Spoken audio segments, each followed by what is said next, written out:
In Virginia, the governor has announced a new race reconciliation tour. In just a matter of days, it's already in trouble.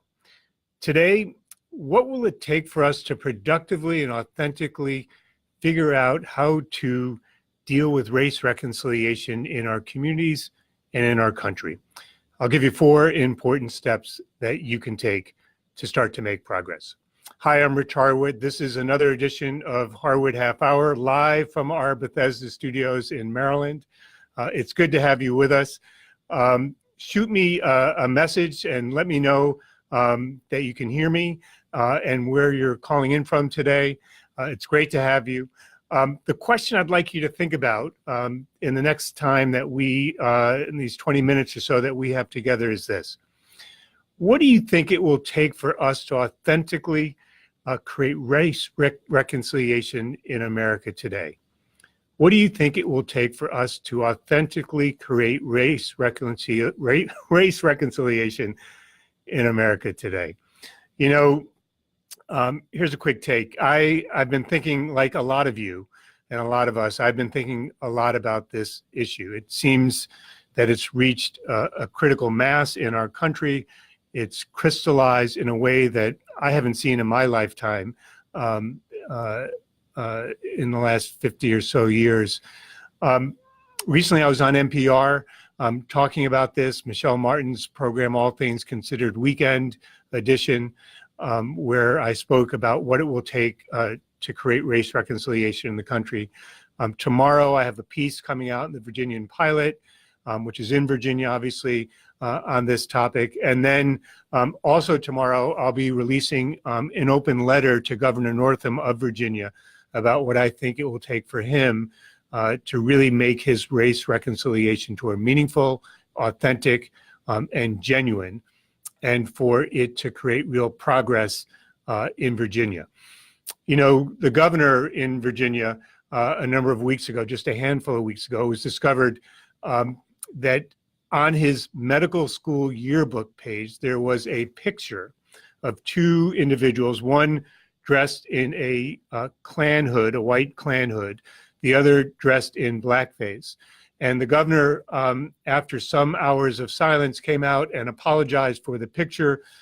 It suggested that he was one of these 2 individuals, though he didn't identify which one, only for the next day for him to come out and say at a press conference that neither of those individuals in the picture were him, and that he wasn't sure how that picture actually got on his medical school yearbook page.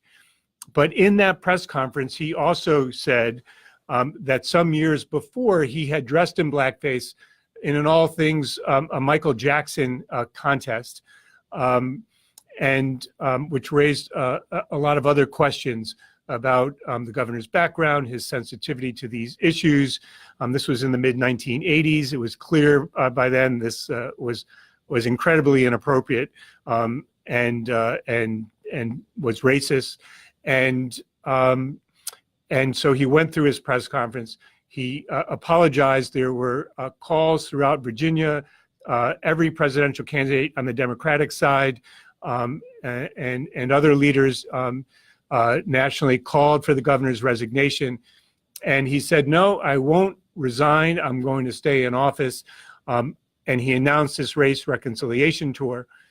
And as I mentioned, it's already in trouble. His first stop on this tour was to take place at the historically Black University of Virginia, Union University. And there was an uproar on campus from students, alumni, and others, basically saying, we don't want you to come to our campus, Governor. We don't want to have this conversation with you. We want you to resign. And so just a day before the governor was to show up on campus, he canceled his visit to the campus and instead did an event at the governor's mansion with a number of individuals from the African-American community. And so I believe that the governor faces a fundamental choice in his race reconciliation tour. Is this tour for him fundamentally about his political survival? Is this just another ploy by a white politician to give lip service to these issues? and ostensibly use this tour as a way to survive politically? Or will the governor recognize that in this case, he needs to become an instrument of society to bring people together to actually talk about these issues and to do it in a way that is authentic and genuine and actually creates a sense of possibility and hope within the African-American community, among people of color, and within our greater society? I think the governor faces that fundamental choice. I think for those of us who are not governor, but who care about this issue, and that's many of us, I think we face a similar choice. Will we give lip service to this topic, to this issue, or will we become instruments of society ourselves and to engage in ways that are authentic and genuine and really make an effort to create progress on such a tough, historical, ugly stain on America's civic fabric? And so today, what I want to talk about are 4 things that you can do to make a genuine effort on this issue and to help bring about progress. 4 steps you can take. So here they are. Step number 1 is this. I believe we've got to keep our conversations small in tackling this issue. You know, the governor's effort to go to Virginia Union University backfired on him, in part because I think he started too big, too large, and bit off more than he could chew.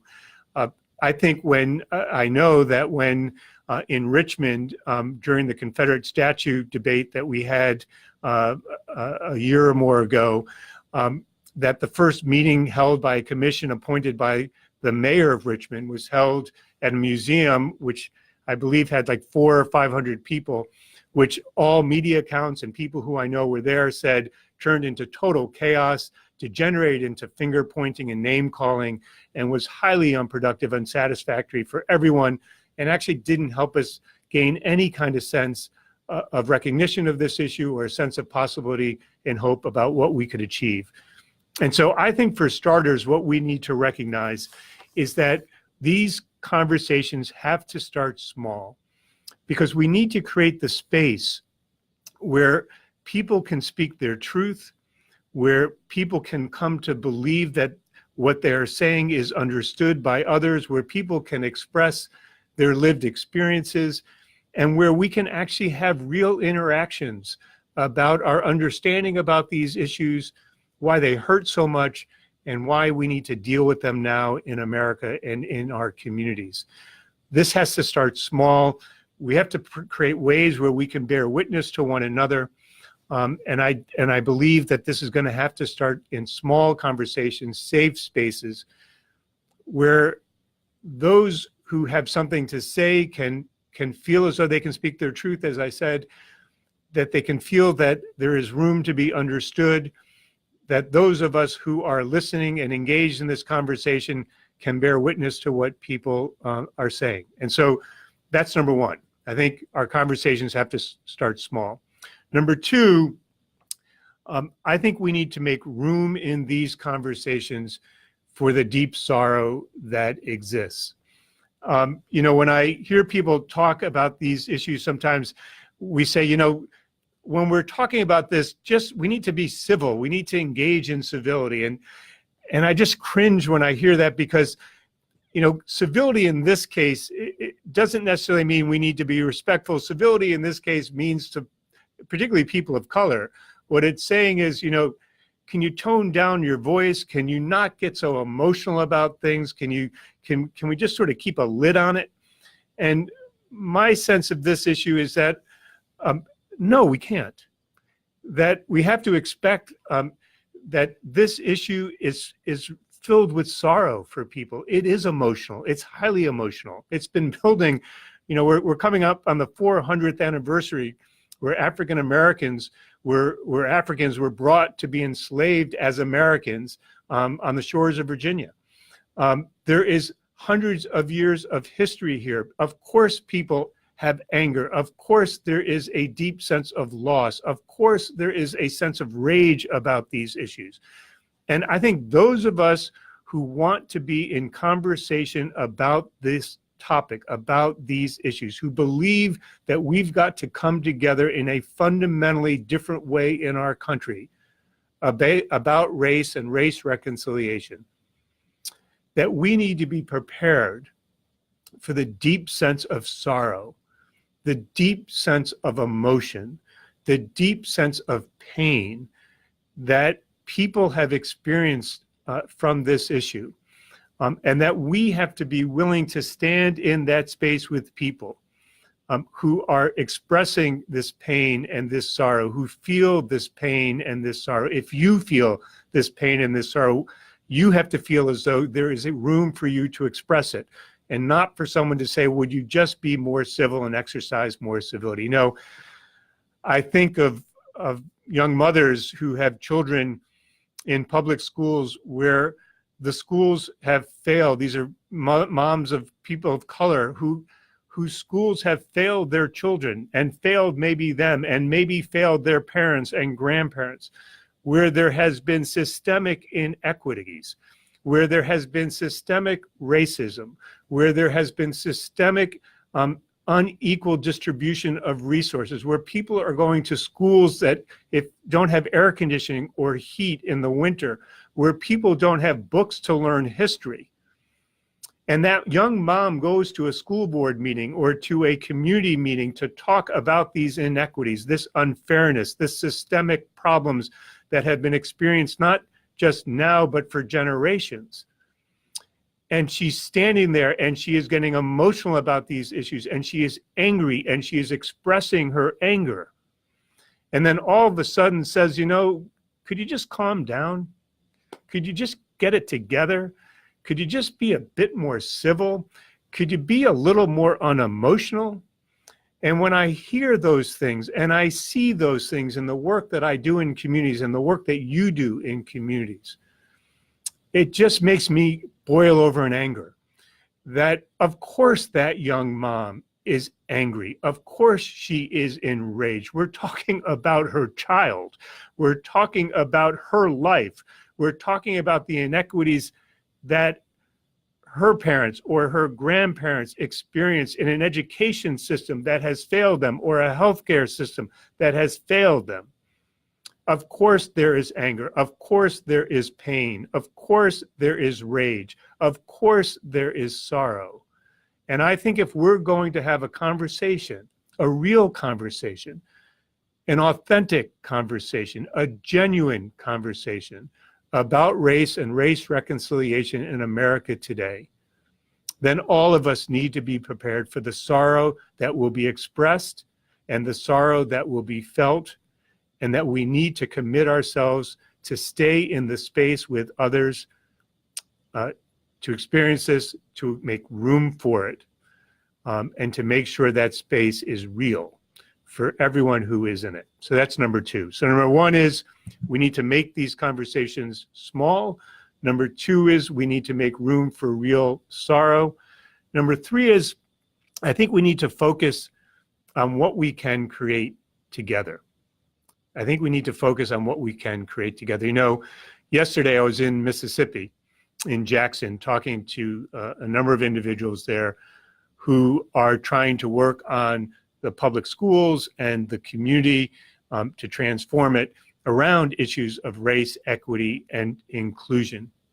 And when I think about what they were telling me about the action that needs to be taken to improve public schools for all children in Jackson, the need to ensure that all children can grow up with adequate health care and sound well-being, the fact that throughout Jackson, we need to ensure the economic development of all neighborhoods and that all people have access to jobs and a decent standard of living and transportation to get to those jobs so that they can actually have a shot at the American dream and upward mobility, which is what we all aspire to have. When I think about those conversations I had in Jackson, Mississippi yesterday, I think that if we're going to deal with race and race reconciliation, that we simply need to figure out how we're going to come together and create the kinds of communities and the kind of society that we want, that we are going to have to focus on what it means to act on our shared aspirations to create a more hopeful society for every individual in our communities and in our country. When it comes to race and race reconciliation, sometimes I think that people believe that if we simply rig up the right conversations, that in it of itself will be enough, that somehow that will reconcile us and will solve our problems. And I believe really deeply, and I want to say as clearly as I possibly can today, that those conversations are necessary, but they are wholly insufficient. That if in fact we want real race reconciliation in our communities and in our country, that all of us need to work to take action to ensure that every child has a real shot at the American dream, that they can go to an adequate public school, that there's adequate health care for them to be a healthy individual and grow up with a sense of well-being, that we have equitable distribution of resources in our neighborhoods, and that every individual has a fair shot at a good job. I don't think that's too much to ask in America. I don't think that's too much to ask for every individual, not just some of us, but all of us. And so my third point is that we need to focus on what we can create together, because the types of things that I just reeled off, a good public school, health care, adequate well-being, equitable distribution of resources for neighborhoods, a good job for everyone, we can't create those things on our own. No one can pull themselves up by their bootstraps, so to speak, and just create that on their own. We've got to pull together as a society and create that together collectively. We've got to marshal our collective resources, our sense of shared responsibility, and really make a go of it in terms of a community as a common enterprise. And so point number one is we've got to start these conversations small so that they can be safe spaces. Point number two is that we've got to make room for the real sorrow that's going to be expressed in these conversations. Point number three is we've got to focus on what we can create together to create the kind of society we want. And then point number four is this, last point. We've got to build out our efforts so that they ripple out over time. When I was on Michelle Martin's NPR program, All Things Considered Weekend, I believe it was last week or the week before, she asked me, she said, so Rich, how are these conversations and this work going to spread? How are we going to make this national? And I love Michelle Martin. It was a great question. It was a great interview. And I said to her this, and I just want to say it here to you today. If we believe that this conversation about race and race reconciliation is going to ramp up really rapidly, if we believe somehow that we're going to scale it really fast, then I think we're making a big mistake, because I don't think it's going to work. I don't think it's going to work. I think instead the better approach is slow and steady, is slow and steady. Now I know some people are going to say, but Rich, I'm impatient for change, and you sound like you're just willing to go along as like the tortoise and go slow and steady. And here's my response to you if you're thinking that. My response is this: do you want to win? Do you want to create real impact? Do you want to build something that's really sustainable? Or do we want to just have a flash in the pan where we can just sort of announce something big, like maybe the governor's tour, and get some good press around it and pretend that it happens, but it never really makes a dent? And I don't know about you, but I'm tired of those things. I'm tired of these grand announcements where people say we're going to solve the world's problem in a year and somehow we're going to all be better off for it. And then we'll just go on to the next issue. You know, as I said before, the first folks from Africa came 400 years ago. What makes us believe that in the next 6 months we're going to resolve this? What makes us believe that if we believe we're going to solve it in the next 6 months, that it will be meaningful and genuine and authentic and real and will make a real difference in people's lives? And I think that's what we all want. We want to make a real difference in people's lives. So my point is, look, let's take a slow and steady approach. Let's start small. Let's focus on bringing together those folks who are ready and willing to have a real conversation, who are really willing to allow people to speak their truth, to talk about their lived experience, to talk about our history in this country, who are willing to listen and engage in that conversation. Then let's start to expand that circle over time and bring more and more people into the conversation. And let's demonstrate to ourselves and to one another that we have the capabilities and the civic confidence to do this work. Because after all, I think at the heart of this effort, the heart of this challenge is our civic confidence, our belief in ourselves. Do we really believe that we have the ability to do this? Do we really believe that people will have this conversation, a real conversation?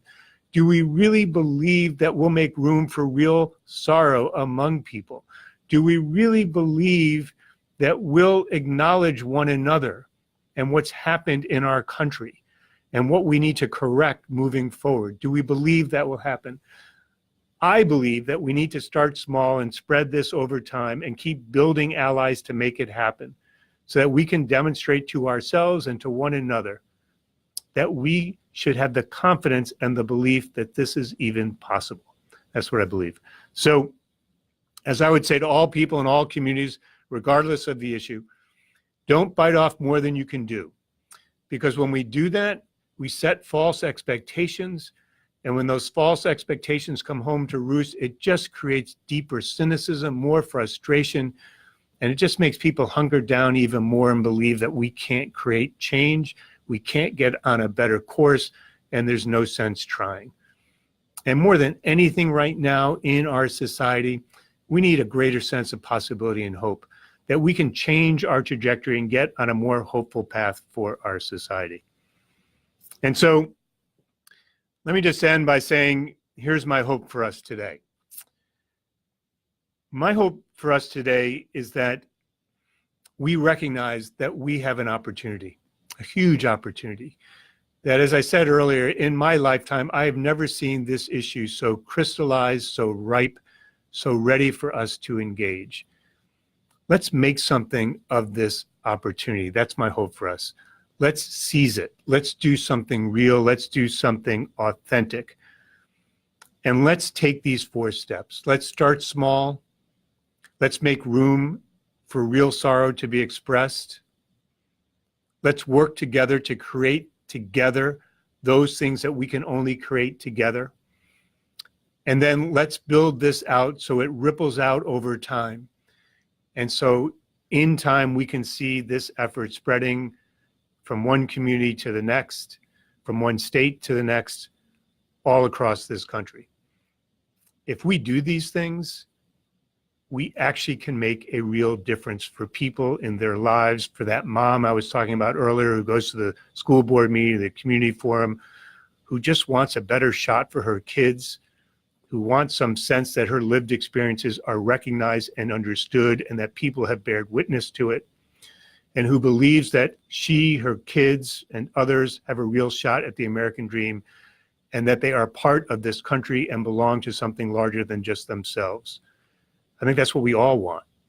I think everyone should be afforded those opportunities and that sense of possibility, that no one should be left behind and that no one should believe that they have to go it on their own, all alone. We're in this together. We are a community as a common enterprise. We have to take shared responsibility for one another. And that's how we'll create a more hopeful society in America. And that's how we will rid ourselves of the civic stains on the American fabric. So thanks for joining me today. As you know, it's our 30th anniversary. Our work has spread to all 50 states across the US and has been pulled into 40 countries. Our work is rooted in a philosophy of civic faith and the practice of turning outward.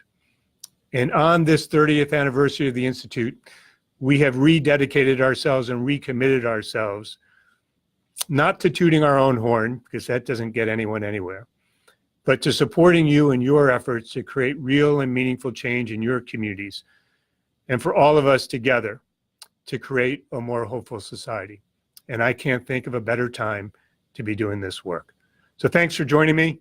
Look forward to seeing you in 2 weeks, same time, same place, Thursday. And until then, be well. Thanks so much.